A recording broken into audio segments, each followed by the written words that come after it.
Good morning, welcome. This is Jamb year 2016 government passed question. Question number 19 says, before Nigeria became a republican, the highest body charged with the administration of justice was the dash.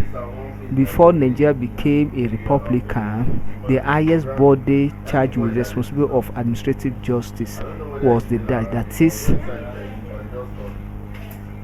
judiciary function. Option A says Supreme Court.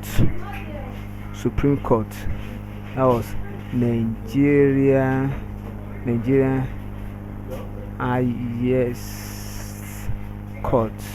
Okay, the appeal court, court of appeal, second or second to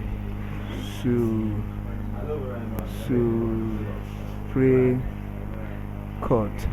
Privy court is court of Britain. The high court means state court. So the court that legislates over Nigeria is the Privy British Court. So option C is correct. Thank you, and ensure you subscribe for more videos.